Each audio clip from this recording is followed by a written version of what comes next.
anonymousretailer.com. Hello, anonymous retailers. I'm Jason from anonymousretailer.com. Today, we're getting deep into the topic of active selling with Andy Phelps from Cranky's Bike Shop and Steve Gendron from ENDVR. This is going to be another good one. Let's get into it. Andy, Steve, how we doing today? Great. Doing good. Good to be here. Want to thank you guys for taking some time to talk with us today about active selling. You know, this is the #1 searched topic and traffic driver on anonymousretailer.com. Little inside information here. Both of you I got linked up with through the content. Steve, your team at ENDVR reached out to me through LinkedIn on the strength of the active selling content. And Andy, I saw your team piling in on the email list, so I reached out to you. Come to find out that you are a big fan of the active selling content as well. So before we hop into this, let's get some introductions here. Let everybody know who you are and what you're up to. Why don't we start out with you, Steve? Perfect. So yeah, I'm Steve Gendron, based up here in Montreal, Quebec. I am the co-founder and CEO at ENDVR. We're a platform that helps brands partner with their retailers to drive sell-through in their wholesale channel. Started this out about 5 years ago, but the background and what got me into it was having owned a retail store for almost 10 years. So getting to see life from that side of the coin, and then running a distribution company for more than 15 years, going out and finding brands, bringing them to Canada, getting them into stores, and then trying to drive sell-through there, and experiencing life on that side of the coin. And we put together ENDVR to try solve the problem of how we can bring brands and retailers together to connect with those frontline employees who are just so important in the wholesale ecosystem, and make sure they have everything they need to look a customer in the eye, deliver an awesome customer experience, and sell product. So that's me. That's our story. Andy, how about you? What are you guys up to? Okay, my name's Andy Phelps. My wife Angela and I started Cranky's in 2001, so 25 years this year. We started off single location just outside of Edmonton. We ran that for till 2019 and then added our second location. And then as COVID was winding down, added our third location in 2022. So we're bike specialty in Edmonton. We don't do anything different in the winter. We just kind of hunker down and wait for spring. We actually still have a little bit of snow right now here too.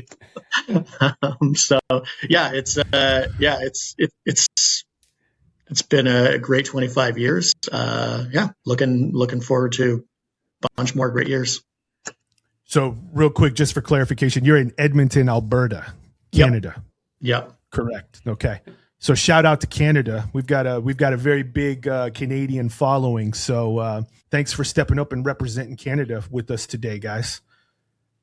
Love it. I guess we're loving the content.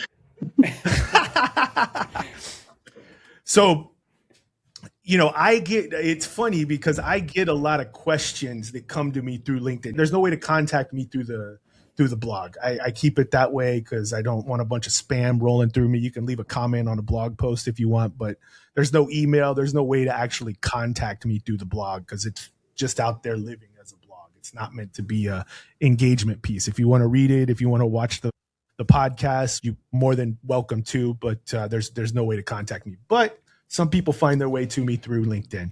And I do get a lot of questions about what is active selling? What am I talking about? And I think it's a very misunderstood concept when we're talking about a retail sales floor. I may be a little old school. I came up from the retail sales floor in the mid 90s to all the way up to about 10 years ago is when I fully stepped off of the actual sales floor. And I came up through retail working with some old school professional retail salespeople. And I cut my teeth that if I started in specialty sporting goods sales when I was 19 years old. And back in those days, retail selling was a profession. You could make a good living being a retail salesperson. We were all on commission, and there's probably still commission programs out there, but it was a completely different environment than the modern retail landscape. And I'm probably a little guilty when I go out into the malls or I'm shopping, because I'm probably holding standards a little bit higher than what they need to be. But active selling for me, it's the deliberate act of active engagement with the customer. And when we talk about active selling versus passive selling, Costco is passive selling. Starbucks, not necessarily retail, but it's a great example. Starbucks is passive selling. I walk up to the counter, I tell them I want my mocha latte, they make it for me, and I'm on my way. Active selling is about engagement. It's about the greeting. It's about the uncovering. It's not pursuit. It's about understanding. It's about service. And I think that's where a lot of the wires get crossed is in the modern era, we have confused selling with being pushy and not selling as service. So let me open that up to you guys. Steve, go first. What's your thoughts about that? I think it's spot on, right? You nailed it. There's selling and there's order taking. And I think as a consumer, which we all are as well, in addition to what our day jobs are, you feel it, you know it in your first 30 seconds when you walk into a store. Like if that associate's coming up to you and they're curious and they're asking you questions and, they're actively interested in trying to make sure you have a great experience, that's selling. And, and the other side of it, and you're spot on, is just waiting for me to tell you what I came in to get and getting me that product. And that's calling it a day, right? And that is just pure order taking. So yeah, you see it out there. I mean, there's a real difference between these two. So what's that look like in your store, Andy? Your stores? I mean, it's just staff engagement. And you can tell when you go into a store and it's like, if everybody's busy and they kind of give you the head nod and everything's fine, and they come in and check on you and start conversations with you. Like when you go into places and you can hear staff actually interested in what the customer has to say. They're open, they're trying to find out more information about the customer so that they can help guide them to products that are going to be better for them. And I agree with you. There is kind of this, it has kind of gotten to this point where it's like selling. Sometimes it feels like we're selling things that are good for health, like getting people outside. We're not selling cigarettes here. We shouldn't be afraid to sell what we've got. But it definitely kind of feels like there's a little bit of it's kind of icky to sell people stuff, but it's so I look at it more as we're trying to take care of the customer. We're trying to solve their problems. And part of that is recommending products that work for them. It's not all about that, but that is a huge part of what we do in the stores. And nobody should be afraid of that. It's gotten a little cringy. Yeah. It's gotten cringy, but I really don't think it should be. I've told this story a million times of, going to buy a new bike a couple years back and, ended up leaving the shop with way more stuff than I, wanted to buy that day. But it was the stuff that I needed. And the person that I was working with understood that, knew that I did, and made sure I left there with everything that I would need to have an amazing experience when I got on the road. And that wouldn't happen in a passive selling environment. If I just went in to buy a bike and they sold me a bike and walked out the door, and I would not have had the same experience an hour later, right? When I tried to go for a ride. So I get it, how maybe there's that, irkiness to it, but it is so critical for the customer to have a great experience, for the store to succeed, for all the brands in the store to succeed. It's so critical. So we definitely got to overcome that fear of the ickiness. We'll touch on this a little bit later down the road here, but I do want to touch on a point here because you make a great point there, Steve, especially in an environment like Andy's, these smaller stores, little 3-door chain. It is important that the sales staff at the floor level understands the impact of the selling environment and the add-ons. I mean, because you really need to maximize that interaction, and you have to snuff out any level of passivity. I'm getting a little ahead of myself here, but as an operator at the floor level, you've really got to snuff out that passivity and keep that staff engaged daily, weekly, monthly. It's an environmental thing. So I'm going to stop there so we can we can come back to that a little bit later because we do have a section on that here. So when you guys look at a specialty floor, what's telling you immediately whether these guys or gals are selling or just greeting? Andy, I would just say you're a little way better than me. responsiveness of the staff is what it comes down to. Like I'm not opposed to like, just a quick, greeting when they come in, and then you circle back to that customer. When I go to a store and it's, what brings you in? I'm just looking, everybody kind of goes through the script, and I'm not 100% opposed to that. Just because it kind of sets people at ease in the first, little bit that they're in the store. But it's how you go back to that customer after I would expect the staff to always go back to that customer. You don't tell the customer like, oh, come see me if you want something and I'll help you. That's pure order taking right there. That drives me insane when I hear it. But circling back to that customer, it's like, I could see that you're spending a bunch of time by hydration. And then it's like, where you're riding, like then you start just asking questions. Like you just use that as a topic and start talking and kind of probing to figure out what the customer's history is, what they're into. Like my favorite is always asking them like, what kind of bike are you riding right now? Because you'll get a bunch, like just such a wide variety of like answers to that question. And, if somebody goes into like this crazy detail about stuff, they're really into it. And then you can kind of approach it a little bit differently rather than like, I don't have a bike, or I have like this, basic mountain bike that I bought 10 years ago. That really kind of helps you kind of set the tone for the next questions to ask the customer. That is the easiest gateway. Let them get in, let them breathe, let them settle in on the floor, reapproach. What kind of bike you riding? What kind of miles you putting in every week? Running store. Where do you run? What kind of shoes are you running in right now? Second episode we had with Matt Powell, let the customer reveal themselves to you. Those probing questions are great. The customer will uncover what they're there for. I'm sure your stores are destination stores, right, Andy? For sure. You're not or anything, so they have to get in their car and drive to your store. They're there for a reason.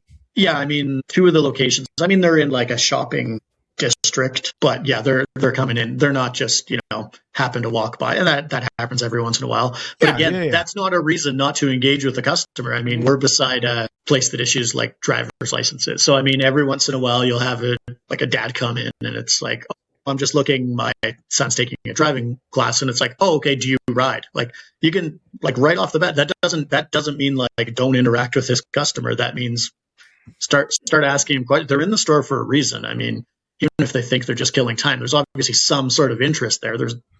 That's why they came in. Yeah.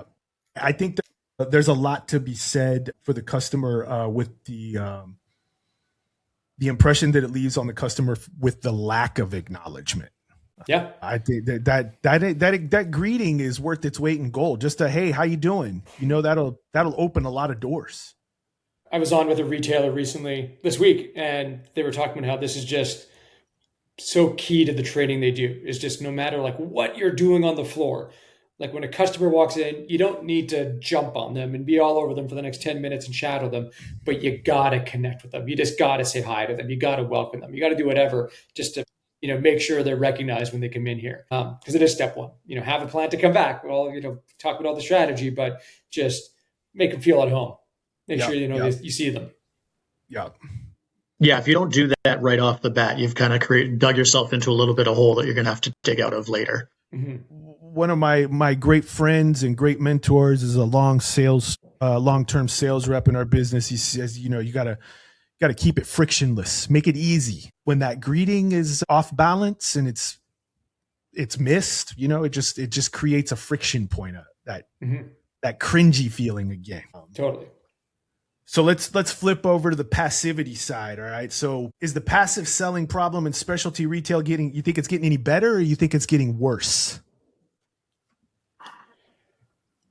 Andy, I definitely would think you're probably better positioned to answer this than me, but my gut tells me, unfortunately, it's probably leaning towards worse, just maybe due to the fact that, turnover is high and training time is short. It didn't really speak to just before, but, I think one of the big icebreakers and just icebreakers for, the associates to be in a position to engage is having confidence and, having the confidence to be able to talk to a customer and know that they know their stuff. And, I just, in general, I find maybe that is going down a little bit, just because there's perhaps less time being allocated to training. And, you combine that with the higher turnover and yeah, I think it is, unfortunately, we're perhaps seeing more and more of it these days. But Andy, what are you seeing? Yeah, I mean, I would say COVID really changed our industry. Like active selling was something that was very much a part of what we did like day in and day out before that. And then you hit COVID and it was like you had one customer per staff member in the store only. And it was kind of like, I want to buy a bike, and the staff member would be like, here's what we have. Which one would you like? And that was like, it was just pure order taking for 2 years. And the only determinant of success was just how much stuff you could buy. And that really kind of made it difficult. Like it changed a lot of people's behaviors. Like a lot of salespeople on the floor, it changed a lot of their behaviors. And we kind of trying to come out of COVID, it was hard to kind of get people into that mindset again. We're like serving the customer, finding out what they need. It's not just going to be, I need a bike, here's our bike, that's it. So that's been really challenging and there's been high turnover in our industry. People that started during COVID maybe just don't like how much more involved you have to be in active selling now, and they've moved on. So it is definitely, that created a little bit of a hiccup for us. And I think that it has gone away because of that. And I think the retailers that are going to be successful in the future are going to bring it back right away. It's like everything else in business. If you're passive, eventually you lose. Like you can't ever be passive. It's active or death, essentially.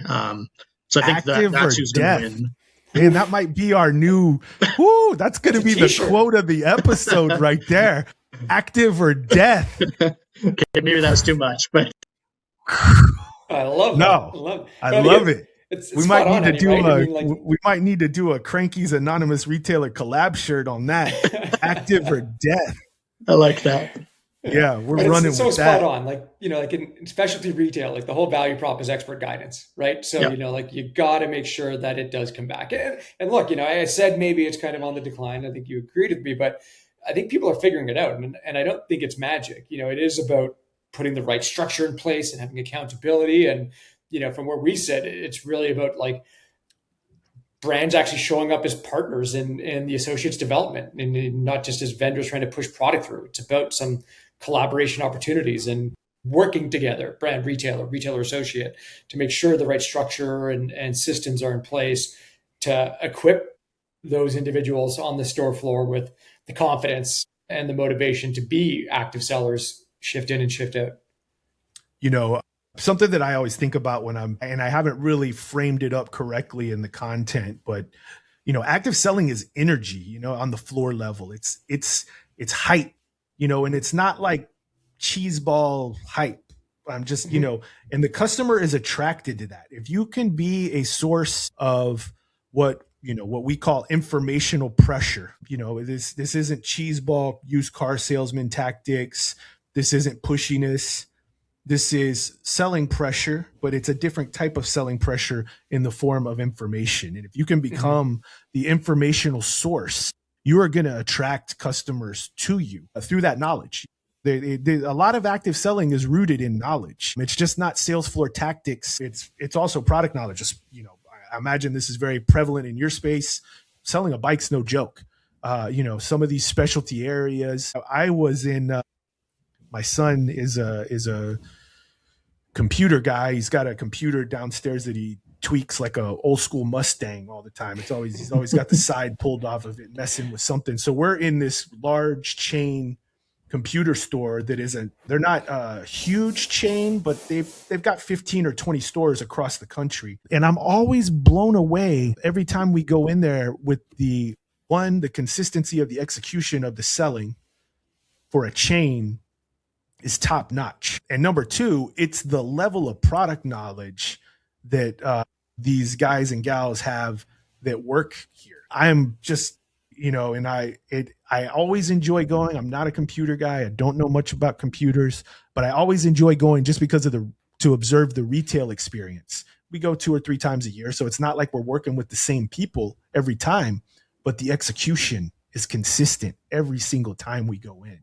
And that's very eye-opening, because I can go in the Galleria, which is our big shopping area across the street. Unless I'm walking in Gucci or Hermes or something, you're not getting that good experience. Foot Locker is not One thing I'd say about that is I always try to get the staff to kind of think about it like, you sell a bike, what do you grab when you go for a ride? Like what if, like if a helmet, hydration, like you use that all the time. Why wouldn't you tell a customer about that? And like that is our job. Like we're the experts. We've got the experience, and our job is to like flatten that curve, that learning curve, right? For new cyclists, especially. So use your knowledge so that it's like the person doesn't have to figure out that they needed like a flat kit when they're on the side of the road because they got a flat tire. Like you need to talk about that stuff. And we are providing information. If the customer doesn't want to do anything with it, when they're standing on the side of the road, they'll be like, I should have listened to them. Like it's not a bad thing if they say no. And it's just kind of getting the staff trained around that. And it's like, when I talk to the staff, what's the first thing you do when you buy a bike? It's like they customize everything on it. So, and you love doing that for yourself. Don't you think the other customers would love that too? And it's like, that's fun. Like getting somebody's ride dialed in so that it's like theirs is fun. Mm-hmm. So a great thing that I like to talk about when I'm talking about selling with a salesperson, especially the young people that I get to work with at the floor level, is, the customer will indicate to you when they want to stop. Yeah. And I think that's a great way you frame that up, Andy, is like, Andy, what are you reaching for when you go ride your bike or when you get a new bike?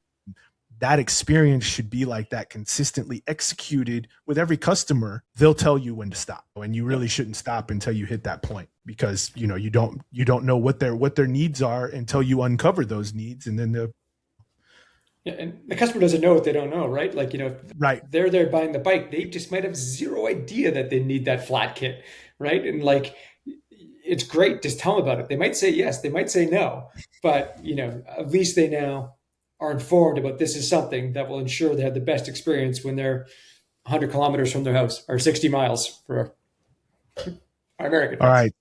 So let's keep this moving along here. We could talk all day. So building active culture on the floor, like how are we maintaining that? I mean, because this is a culture. It doesn't just happen.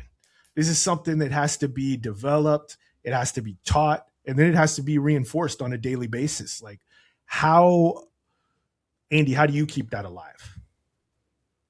I mean, it's like you said, it's something that we work on every single day. It's something that we're talking about all the time. The managers kind of are all on the same page when it comes to that. We do a weekly meeting with our managers, so everybody kind of knows what's coming up, what we should be talking about, new products, new promotions, and then they talk to their staff, and they're like morning meeting every morning with the staff. And it's like, here's what we're working on. Here's where our service department's at, just so everybody has the knowledge. And it's just kind of like, we're always talking about it. It's not just kind of show up and hopefully some people come in. It's like, no, this is what's on the go. This might be some stuff that we have to take care of today. So it's just kind of like keeping everybody active and just constant communication. That is the best way to do it, is just constant communication. That daily touch base is worth its weight in gold. I think that is highly, highly overlooked. Okay, here's where we're at. This is what we're selling today. This is the goal for the day. This is what we need to make happen. Just set the framework from the get-go, and then just manage that position throughout the day. And who's doing what have we moved? All right, let's have a retouch base midday. That was a great point there, Andy. Steve, what are you seeing out there on the landscape? In this type, you talk to a lot of retailers across the spectrum. How do you see other retailers handling stuff like this? Yeah, I think Andy was spot on. The retailer owns a culture. At the end of the day, it's on them, and it's so critical that they're the ones delivering it every single day. And you were just speaking to it, Jason, but yeah, like I mentioned earlier, having like the structure and accountability systems in place are just so key for culture to get executed properly. And, I talked about it before, and I'll probably be a bit of a broken record here, but, where the retailer owns a culture, like the brand's involved in that too. It's where their stories get told as well in that retail store. It is on both to work together to make sure that, the culture can come to life properly in that environment, to make sure that the staff has the education to live the culture and the motivation to live the culture and a reason to tell the stories. So I just think it's so critical that the retailer owns it, and then it is supported by the brands and lived through the staff that are out there talking with the customers every day. Yeah. And we see that. Those are the shops, I think, that are, the ones that are doing the best.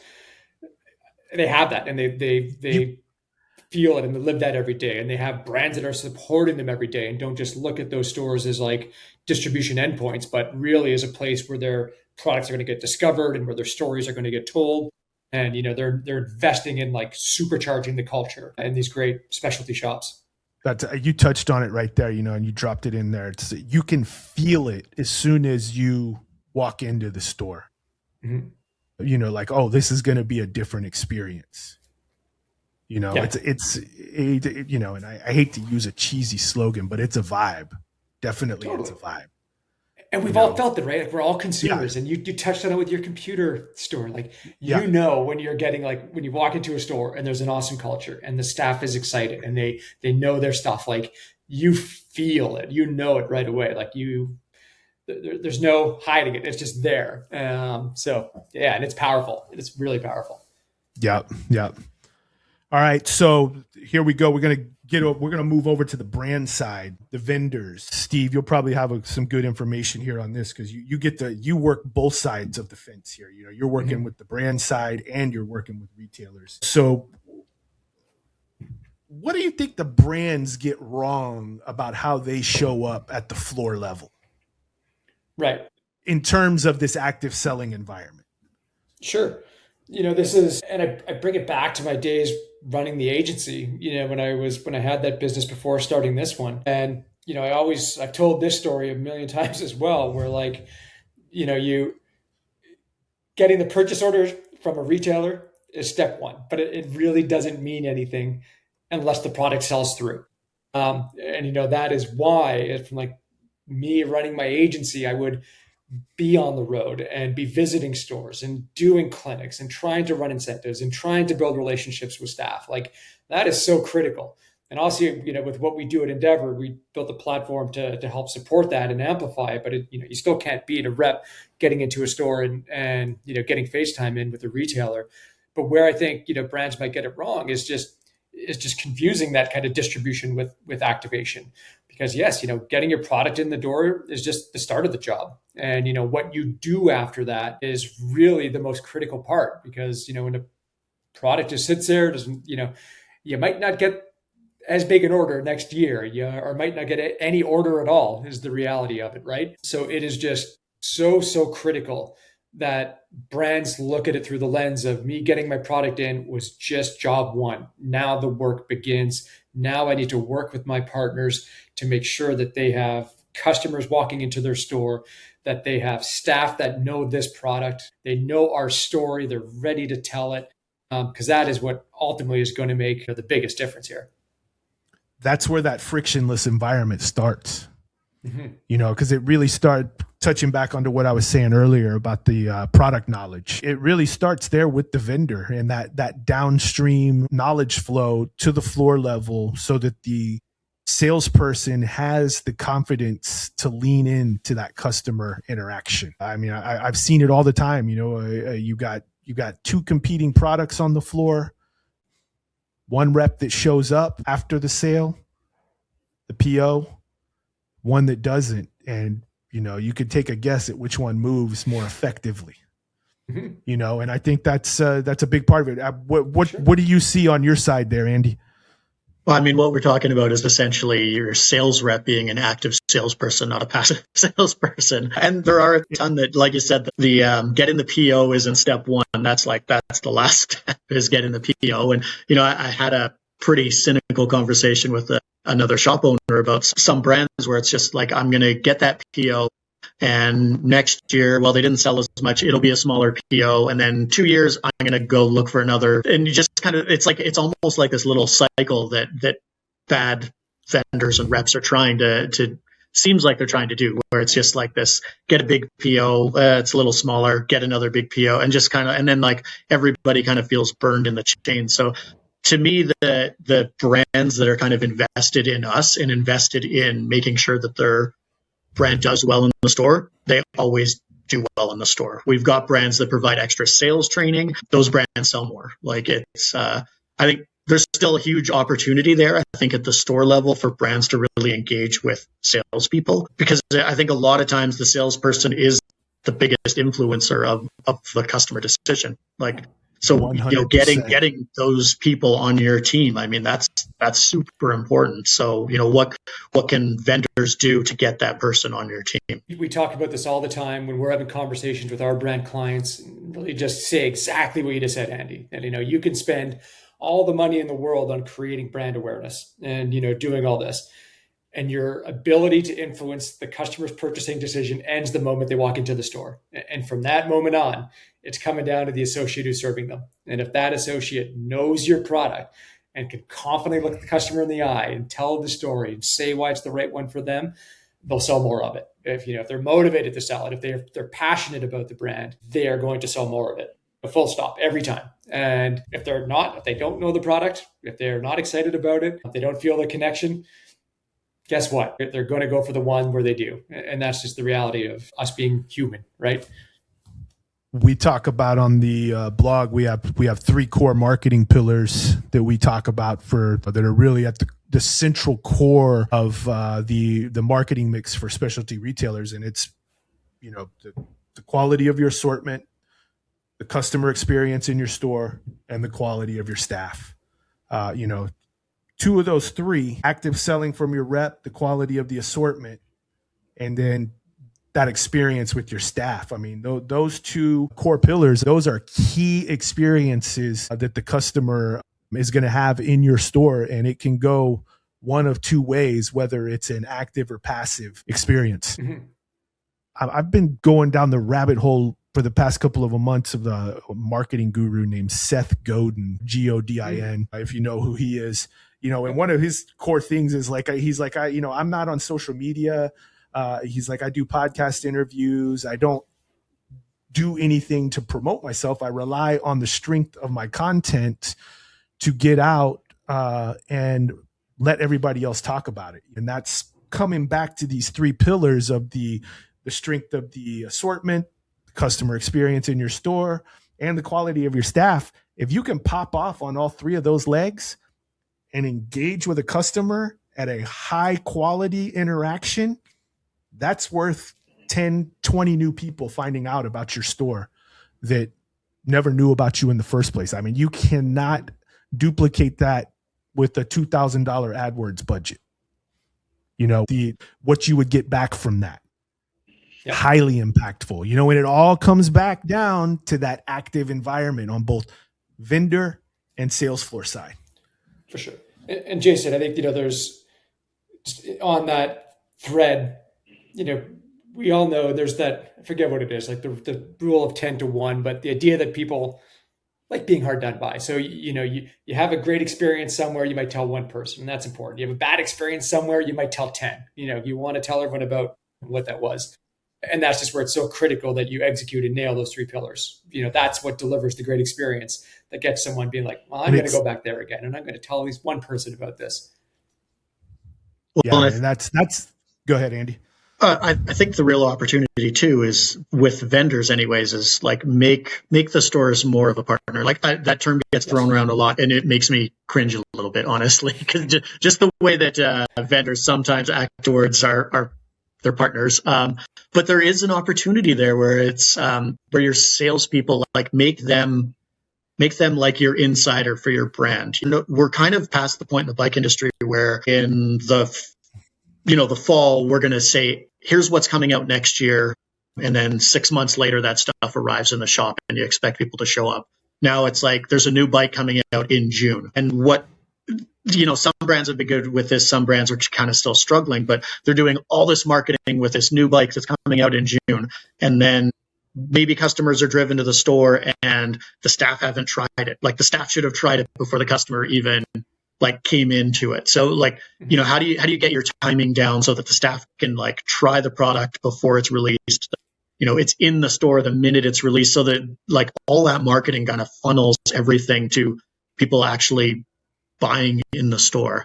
And right now there's a lot of like missteps where, the bike gets released and please push all of these social marketing assets, and we push them, and then the bike's going to be to you in 6 weeks. And then it's like huge misfire, or like we've got this demo, like a program for your staff to buy bikes inexpensively, but those bikes are allocated at the end after all of the regular full price bikes have gone out. Well, unfortunately, that might mean that those bikes have been in the store and the sales staff are selling them before they get the chance to buy one and try it for themselves. So just kind of getting that system working better would benefit everybody in specialty bicycle retail, but I'm assuming every other specialty retailer, just kind of getting everybody in the loop and a little bit more organized on how things are marketed and pushed right now. It feels like since we've come out of COVID that marketing alignment and product landing and product execution has gotten choppier and choppier. And they still just go ahead with the marketing plan, regardless of if the product is in place. We've seen it like we see it all the time. Man, the opportunity is huge if we can get it right, and we're not there yet.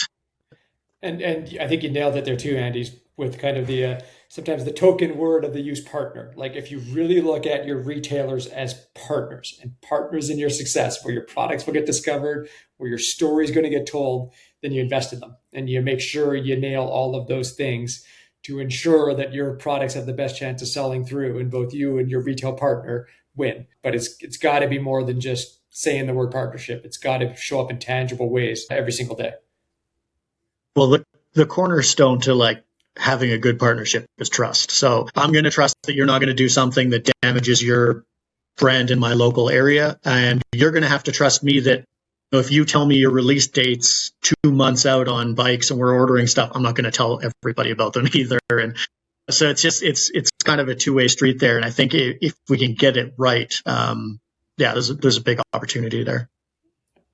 Couldn't agree more. Yeah. All right, that was a good little section there. All right, so let's talk. We've touched on friction a little bit. Where does friction live at on the sales floor? What do you see, Andy? Sales staff afraid of hearing no. You're afraid to keep recommending stuff because you're afraid of that no. And it's funny because like we're talking about, sales staff that are pumped on a brand and, they pump up the brand in the store. I mean, that creates success. And like all people just want to be successful in whatever they're doing. They're not going to push a product that just like nobody's interested in. So kind of that success breeds success on the sales floor. Yeah, there's a bunch of, it's kind of like you talked about, it's a mindset, it's a skill. And that's kind of, how you have to execute in the store. Yeah.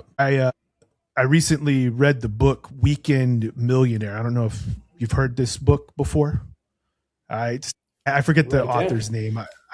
It's a good little book, but it's basically this guy, is a tech guy, and he's just giving ideas of businesses that you can start relatively quickly on low startup cost. It was a good book, but the best part of the book was he was telling the story about his dad. They're an immigrant family that came over from Israel, and his dad got a job selling printers, business door to door to businesses. And,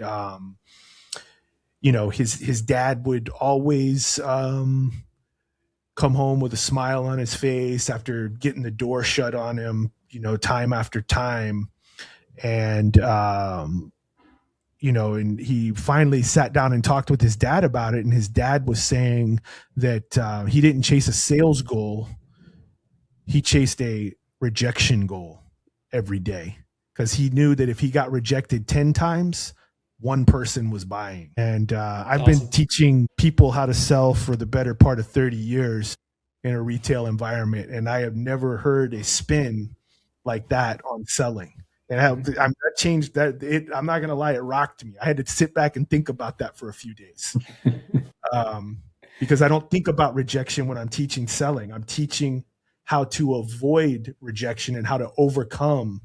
But when you teach rejection like that, you remove that friction level, that barrier of engagement.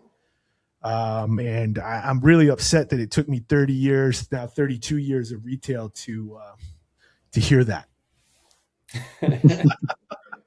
Well, I always like to think of it as like experimentation. You tried something, didn't work. Okay, let's, go back at like not being afraid to kind of, push the limits on what's working, and just, it doesn't, finding out that something doesn't work isn't bad. Like, it's just, so let's not do that again. Let's go somewhere else like that. So just not being afraid of failing, I think is kind of key to that. So like, what do you see out there, Andy? How are you rooting that out? Like, what kind of tactics are you using at the floor level to kind of smooth that out, redirect those friction barriers that maybe you have a new salesperson, maybe you have somebody who's been around for 10 years and they're a little cocky and think they got all this figured out. How do you smooth out that at the floor level? The new staff, that's easier to figure out because they're a lot more, they're like sponges. They'll absorb it. Like, I know for us in the store, there's a long list of stuff. Like, once you buy the bike, there's a long list of stuff that you're going to need to use the bike. It's not just kind of like buy that. If this is your first, bike, that you're going to need a bunch of other stuff. So some of it was just in the beginning. It's like, there's a checklist. Here's a checklist. Just go through it with the customer. Do you have a helmet? No. Okay. We should look at some helmets. Safety wise, it's kind of a must. So just kind of, so in the beginning, it's just kind of like standardizing a process for them. And as you get better, then they can kind of make that process their own. They can, like, we're not really rigid that you have to do every single thing identical to, like, we're not making robots here. I think everybody's got their own style. We kind of have to hit a bunch of key points, but you can do it in your own way. But when you're learning, it's kind of like, okay, here, everybody gets trained the same way. And then you can kind of like, as you get more comfortable and better at it, you can start to kind of add your little spin to things to make it more your own. So it sounds very, very natural. Older staff, man, that's a tough nut. I haven't cracked that one. It's funny. I when I think about like the friction and where it is and what we talked about even earlier in terms of like the greeting a customer, and it comes down to like the curiosity, like, is that person on the floor curious to ask questions? Is that something that's just kind of who they are?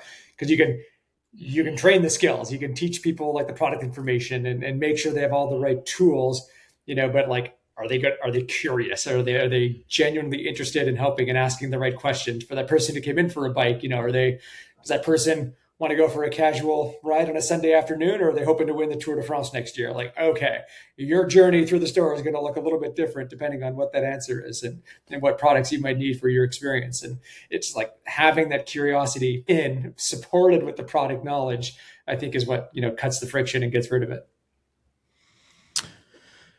I always try and talk to these salespeople, new or old. You've really got to lean into the customer, and we're just having a conversation. And I really try and reduce it down to that level. If somebody walked into my house, I would have a conversation with them. Mm-hmm. You have to look at your floor that same way, even though you've got a lot of foot traffic coming and going.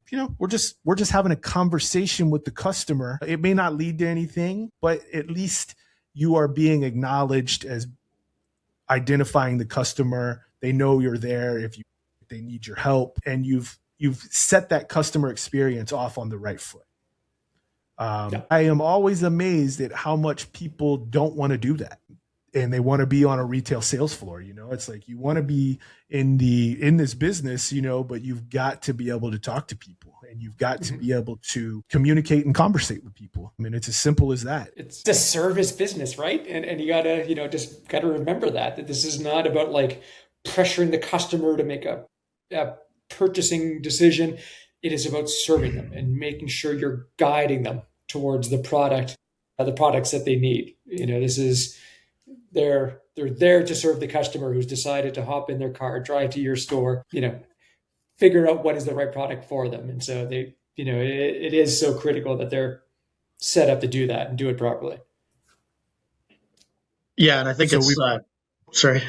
Nope, go ahead, boy. It's kind of what Steve was saying earlier. It's like you want the staff to be interested in the customer, and because I think that's a more unique experience nowadays than it used to be. Like you talk about going to Costco.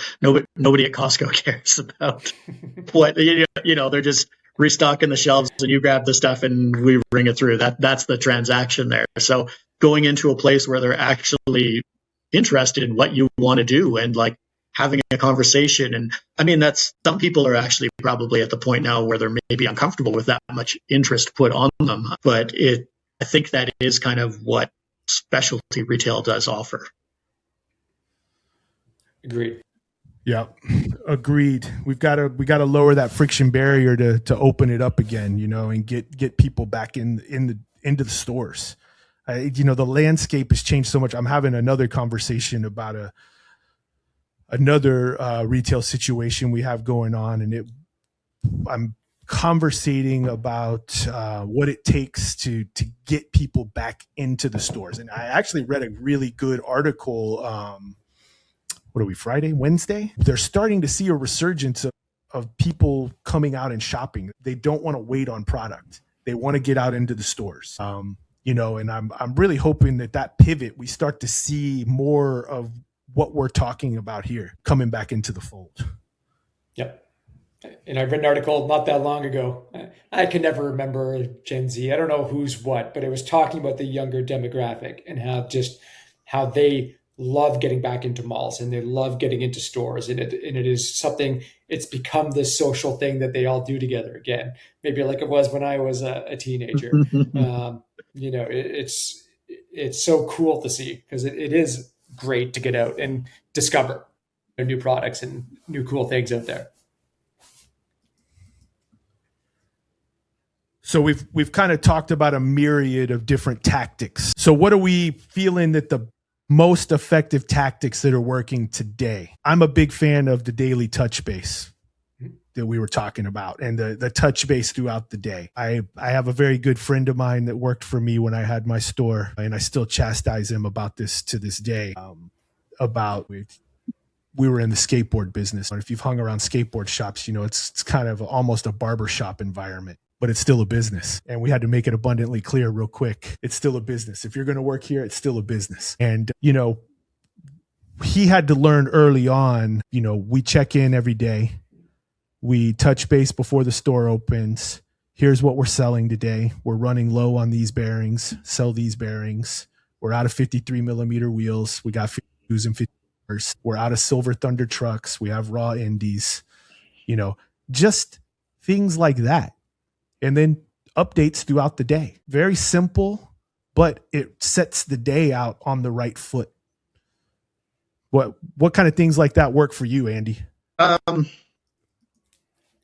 think you nailed it there with the morning meeting and just kind of keeping that information flowing, because you're not always going to have all the products that you want to have when you need to have them. So keeping the staff updated so that they don't hit this big wall where it's like they've maybe gotten too far down the sales process and you don't have the size that the customer needs in that bike. We can't get one for 2 months. So it's just kind of that kind of stuff doesn't seem like it's huge in the morning, but throughout the day, your staff are like, oh, like maybe you really want that bike. It's not available in your size. Let's find something else. So instead of like hitting that wall really hard, you can kind of move through, be a little bit more adaptive in your sales process, and just getting the staff to understand that, selling is helping people. So they're not mutually exclusive. It's not a bad thing to do. Here's what we've got that's going to make people's ride better. Let's go improve people's rides. Mm-hmm. So let's talk about a little bit more of an abstract part of active selling that you kind of touched on there, Andy. I appreciate you bringing it up because it was in my notes here, but I glazed right over it. Knowing what you have there is very important, and having an organized store, the inventory is organized, visibility of the product. All of these things, well merchandised store, was it recovered from the night before well? All of these things that you think don't matter all support active selling. When I keep harping back on my time back when I had my store, but sometimes I would be in there by myself, so I needed to be able to fit snowboard boots, sell a skateboard, talk to somebody about some jeans, all from one position in my store, so store layout, how the staff uses the floor, all of this stuff is preparation for an active environment. And then you have to teach them how to use those skills. And then you have to keep them sharp on a regular basis. That's something that we've always done, is like really focused on floor cleanliness, store organization. It makes it easier for everybody to understand. Also, it makes your product look better, right? Like when stuff's just laying on the ground, it doesn't look like, that's not a top dollar product when you're willing to just lay it on the ground. So that's something that we've always done. I think the challenge is training new staff to understand exactly why things are the way they are in the store and kind of how that feeds, like it all feeds together. The one thing, basically, I'm doing most of the buying right now. The one challenge I'm having is just really like trying to get the information that I know to the floor staff. Because, when we started out, it was just, 3 people on the floor. And if I was interacting with the customer, I bought it, I probably assembled it. So I knew everything about what we had. And it was really easy to pivot from one product to another. But when the staff don't have that level of knowledge, it can kind of create a bunch of friction on the sales floor. So I'm trying to get better at kind of not just getting a PK. You almost have to have like, I explain why it's in the store. We've got a selection of, whatever road bikes. Here's why we brought in these bikes at these price points, so that you guys understand, like when you're talking about the products, it's not just like, here's bike, here's X derailleur, it's carbon, it's aluminum, here's why we have it.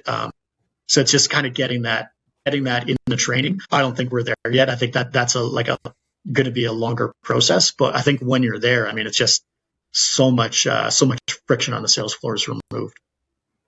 I love that, Andy. And, we the stuff you said earlier, it's about cleanliness and organization. Like that's the table stake stuff, right? That's just having the right structure in place. The meetings, morning meetings and checkpoints you spoke to, Jason, to make sure everyone knows the lay of the land, that day. And I love the comment, Andy, around this is why we brought this product in.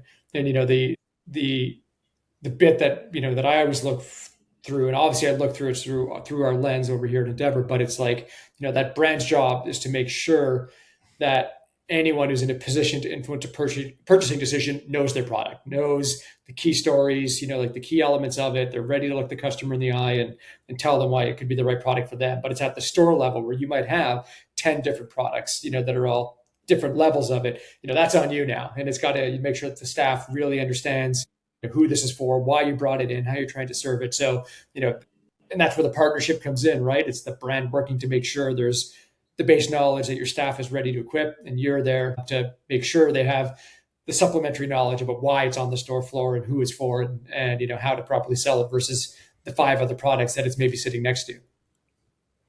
Yeah, it's coming back to what you're saying there, Andy, is even at a higher level. So now we've talked about the vendor being active. We've talked about the floor being active. Now we're talking about buying being active, because you want that assortment to look like the customer that's walking in your store. You don't want to have your price points out of alignment for the customer that comes in and shops with you, the bulk of your customer. It's not to say you can't have price points above and below where your customer wants to be at. That's active as well. Engagement with your customer, knowing where your customer wants to shop with you at, but also conveying that information down to the floor. And I agree with you. That is a tricky message because your old sales guy, he likes to sell what he likes to sell, what he likes, not necessarily where the customer is wanting to transact with us in the assortment that's been curated about that customer through the data that we can see through the transactions. And, conveying that message back to the floor more often than not is tricky, and it's active. It is. And I think it's kind of part of a flywheel. And I think the last part of that is then the floor staff bringing that information back to me. this isn't resonating, maybe this isn't hitting the right price, then I'm getting some feedback on the buying, or we're really low on this, we need to set our mins higher, we're constantly running, like that kind of stuff helps me out. So it's not just, here's this stuff, go sell it. It's like, okay, what's working? Here's why I brought it in. If something isn't working, or something's working extremely well and maybe you don't feel like we've got enough of it coming in, I mean, let me know and we can address that. Like, I don't want to miss opportunities because we were too thin on something, and I don't want to be stuck on a bunch of stuff that nobody wants and nobody wants to sell. Right. The big part of that engagement there on the other side is the ownership of actually moving that product. It's one thing to go out and buy that product. You got to be committed to moving it on the other side. Yeah, it's and sometimes you're going to get recommendations from floor staff, and they're not looking at it the same as a buyer. Buyer's trying to kind of concentrate, make sure we don't have too you want the appropriate amount of selection, right? Like, it's I always think about like, a customer comes into the store and we have only one bike in the store, and by some fluke it's the exact right bike for him. He's probably not going to trust us that that's the right bike for him because it's the only thing we have in the store. So it's like, like, picking out selection is kind of this, there's no strict formula to it. You kind of have to have stuff adjacent so that there's always the selection there, but just not too much selection. All right. So this is the bonus topic here. Steve, sorry. You threw me off with the Steve. Oh. The PF to the V got me. Keeping you on your toes. Keeping me on my toes, man. So Steve, you and I originally engaged on this topic here, and it has blossomed into its own animal. Mm-hmm. And it's really at the heart of this active selling topic, because it's really what's going to set the retailers who are successful in this environment apart from who is not successful. Okay. And I don't know how much you're dealing with this, Andy, but the AI informed customer and how we're dealing with that at the sales floor level. Now, I'm not talking, e-com aspect. That's a completely different podcast. But at the floor level, the consumer that has ingested everything that ChatGPT has to offer that is now standing in your store. And I don't want to say disarm, but how are you working with that customer? I would say we're right at the beginning of this. Like, it's not like we do have people come in and it's like obvious that they've done a ton of ChatGPT work. And I think the only thing that kind of makes me nervous about that is, the output's only as good as the prompts. So hopefully we're using some good prompts there, because otherwise you'll end up on a really bad path. And we've had people where it's just, you're interacting with the customer and it's like they're very stuck on one thing for one specific reason. And I mean, it's never that eventually, I guess the goal is to try to, still ask all the probing questions and make sure that that is the right product for that customer. But it's definitely, it can create this situation where, somebody's maybe not getting the best advice based on what they actually want to do. And I think that's kind of our advantage too, is we've got the local experience. So it's great. AI can tell you what's amazing for part spec. But if you end up with a downhill bike in Edmonton where it's flat, like that didn't lead you in the right direction. And that's kind of an extreme example. And that hasn't happened at the store yet, but it's, it's just, I think that's where we can apply it to like where the people live, how the people are actually going to ride it. Because, I want this big downhill bike because I'm going to go to Whistler for 3 days in the summer. That's not the right bike for Edmonton. Go rent a bike when you're there. And that's what we would tell them in the store. But, what ChatGPT will tell them the best downhill bike to buy for Whistler. That's 100% accurate. I'm right on board with you. I was having this conversation with a colleague of mine the other day, and it's about intended use. ChatGPT doesn't, Claude, all of these chatbots do not have the nuanced reasoning for intended use, and they don't have the active skill set of intended user at the floor level. and I'm going to make a very crass comparison here.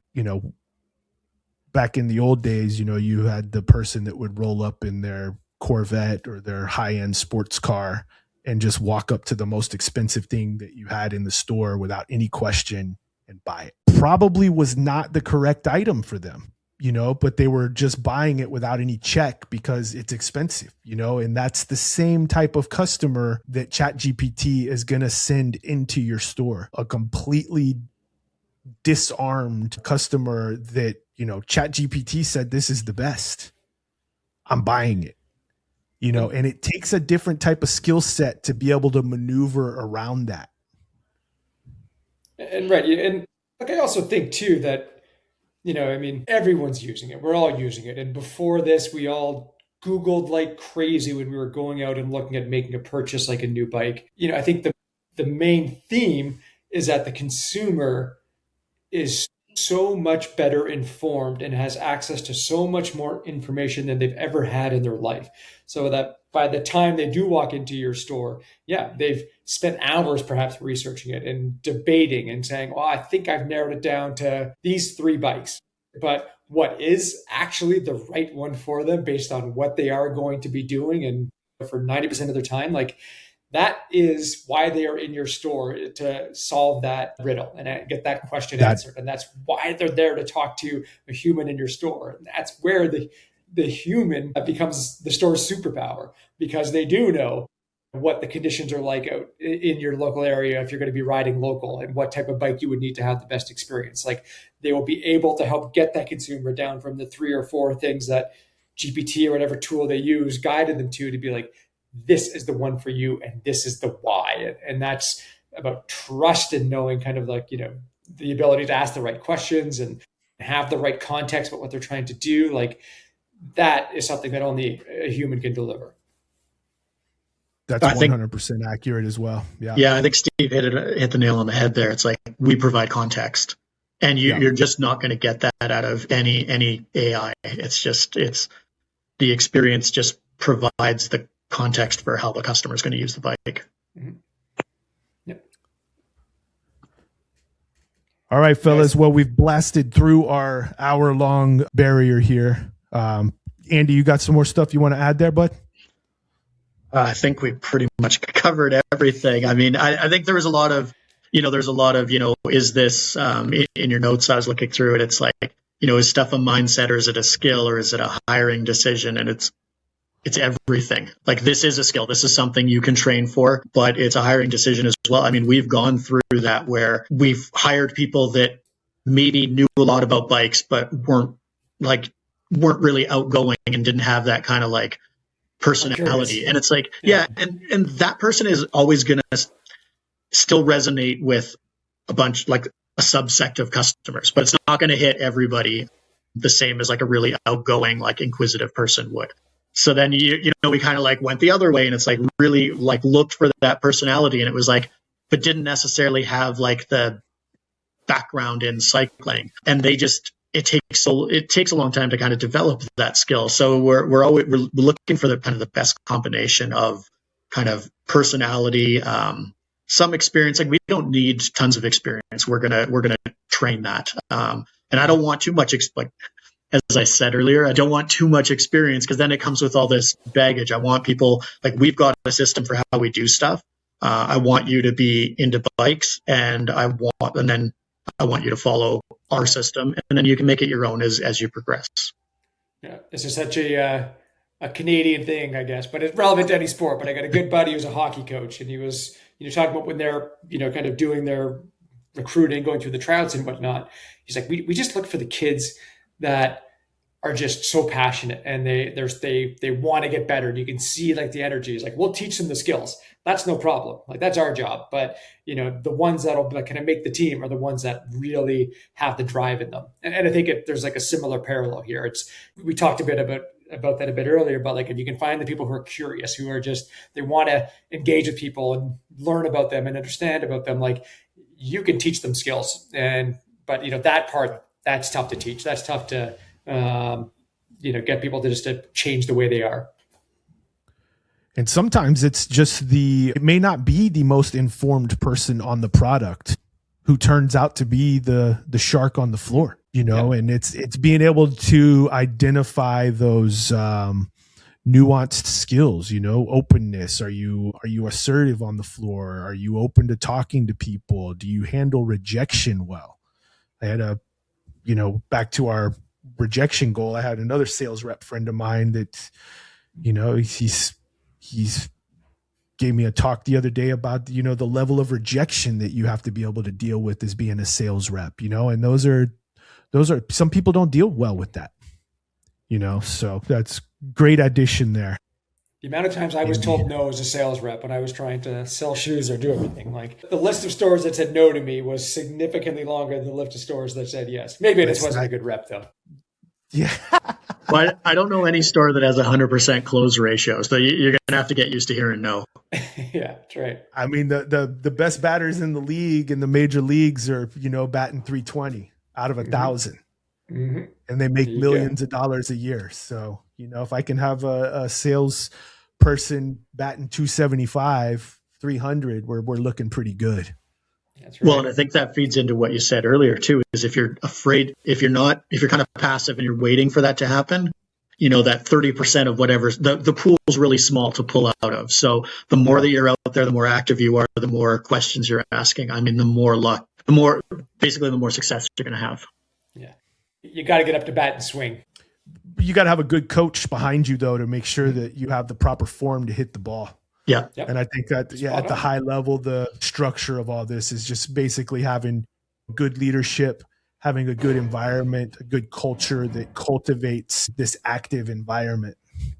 And, the bit that I don't know, maybe I tried to hit it too hard on the head. I don't know. But again, and I'm not just saying this from as a biased perspective from what I do, but this is a partnership, and brands and retailers have to work together for this to be successful. Like it has to be seen as this is in all of our mutual best interests to make retail, especially retail.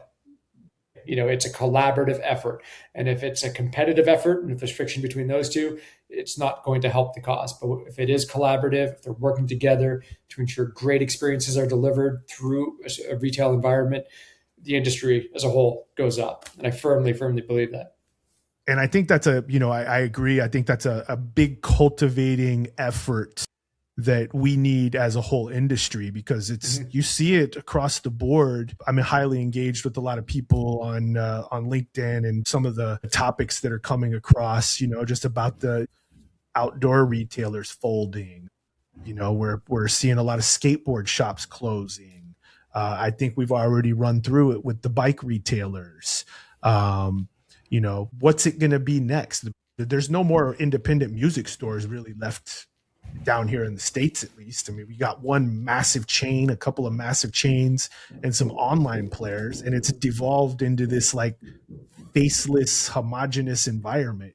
Yeah, maybe you can find a mom and pop shop tucked away here and there, but it's not. I mean, here in Houston, I'm a music guy, and I used to have 4 or 5 options I could go to. Now there's one. And it's a chain, and they have 5 stores, and they've got 1,000 stores across the country, and they're teetering on bankruptcy every other month. So it's not a good experience, and it's so, and that's the whole purpose behind all of this, is hopefully it stokes some inspiration in everybody. Let's dig in. Let's get back to the roots of what we're all doing this for. Let's have a positive experience that we're putting out there, because we've got to breathe some life back into this, this business that we're all in, because it's getting pretty homogenous out there, and it's getting pretty stale. And don't want to step on anybody's toes, but it's like, it's there for the taking. I think we've illustrated here that there's definitely opportunity out there to re-engage with the customer. We just need to make sure we're pointing it in the right direction and executing on it effectively. 100%. Agreed. Fellas, thank you for your time today. It's been a great one. Thanks for following along with Anonymous Retailer, Andy. I appreciate it. Say thank you to your whole team for me. Shout out to Crankies. Shout out to ENDVR for participating. We'll catch you guys on the next one. Thank you very much. Okay. Thanks, Jason. Thanks. anonymousretailer.com